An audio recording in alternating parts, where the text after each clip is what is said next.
Alors voilà, on a décidé aujourd'hui de dire un psaume, tout à fait par hasard, et vous savez que nous, on ne croit pas au hasard. Donc si on a une amie qui va passer ses 82 ans, c'est ça?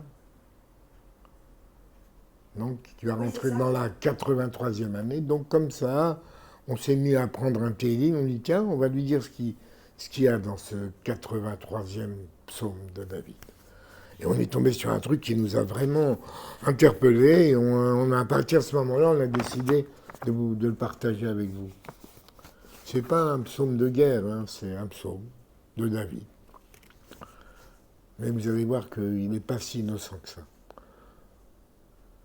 Psaume 83, cantique, psaume d'Asaph.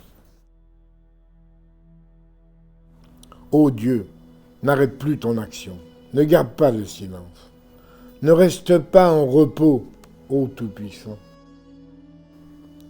Car voilà tes ennemis qui s'agitent en tumulte, et tes adversaires qui lèvent la tête.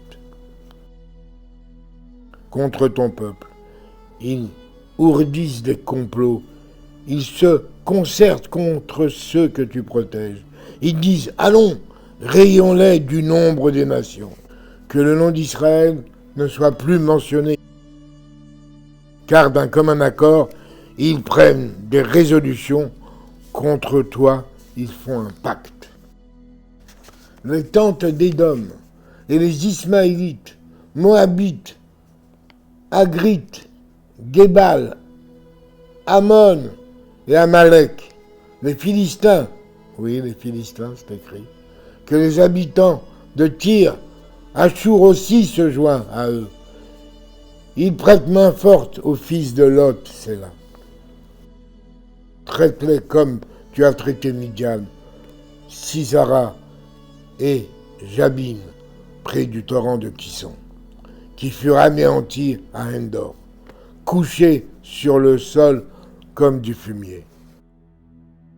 Rends leurs nobles pareils à Horeb et à Zèv, et tous leurs princes pareils à Zéha et Kalmouna, car ils ont dit, emparons-nous des demeures de Dieu.